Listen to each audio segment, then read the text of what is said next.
sederhana ketika kemudian masyarakat dihadapkan pada suatu penawaran investasi, sebenarnya kembali kepada dua prinsip yang sederhana, yaitu bahwa apakah satu legal, jadi dari sisi perusahaan yang menawarkan, dari sisi produk yang ditawarkan, dan kemudian juga personal yang menawarkan, apakah masuk dalam kategori legal. Dalam hari ini artinya mengantongi izin ya, izin perusahaannya, izin profesinya, dan kemudian juga terkait dengan produknya merupakan produk yang sudah listing.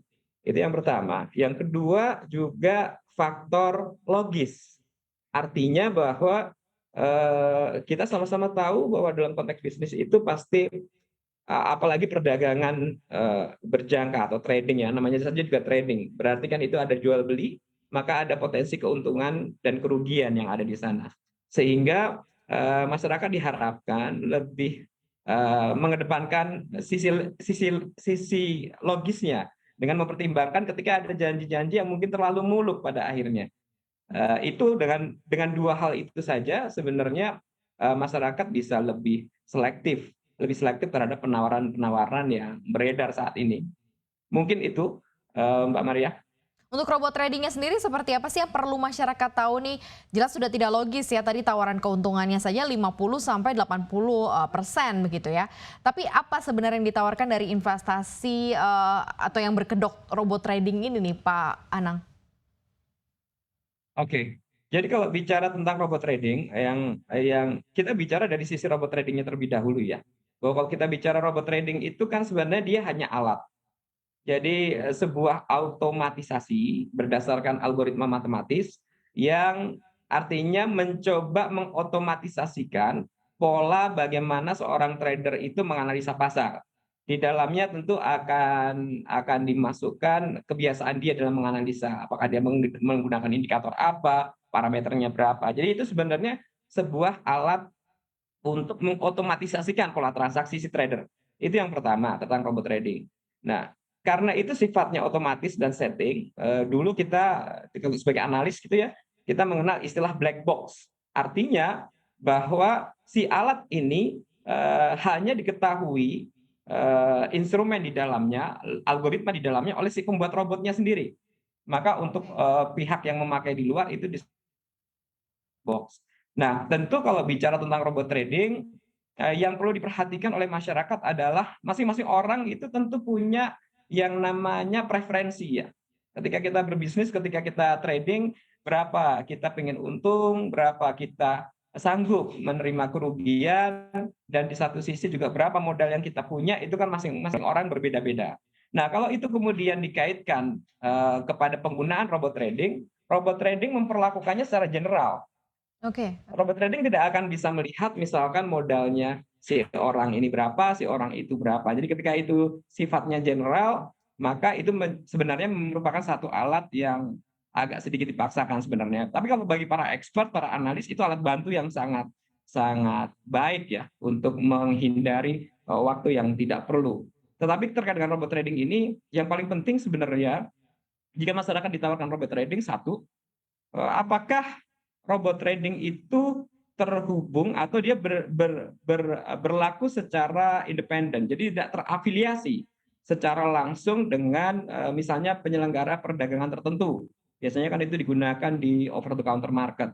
Nah, kalau dia bisa digunakan di banyak tempat, itu kan berarti dia benar-benar menjadi alat. Tapi kalau dia hanya terikat pada satu entitas tertentu, di mana dia bisa bertransaksi, berarti pasti akan ada hubungan antara si pembuat robot ini dengan si entitas tadi.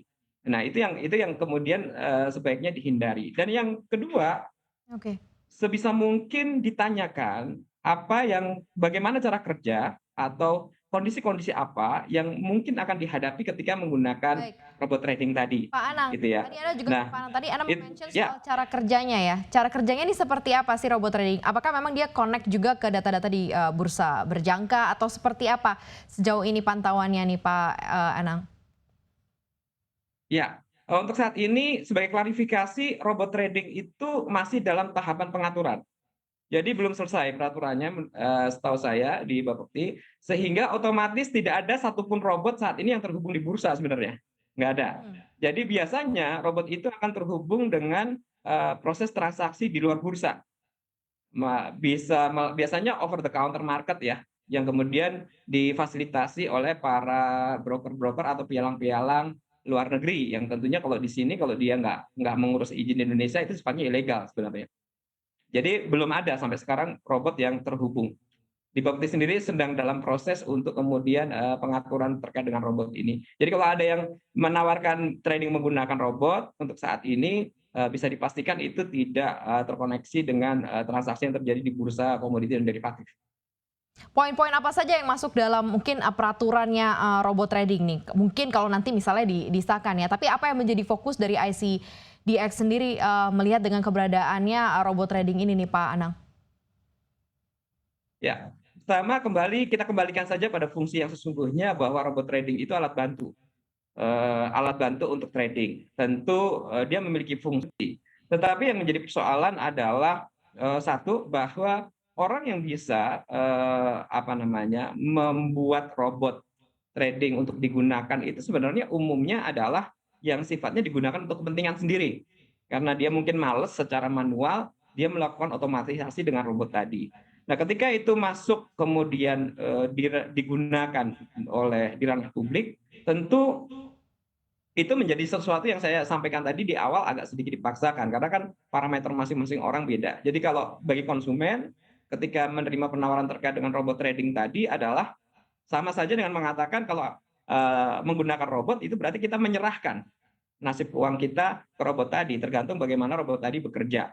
Nah, itu yang kemudian seyogyanya diketahui dari sisi dalamnya karakter dari robot itu sendiri seperti apa. Dan kalau tidak salah di dalam konteks pengaturan yang nanti akan yang sedang dikerjakan oleh Bapepti, transparansi terkait dengan algoritma matematis yang di dalam itu menjadi salah satu faktor yang dipertimbangkan dalam pengaturan. Sekaligus juga kompetensi profesi dari si orang yang membuat robot.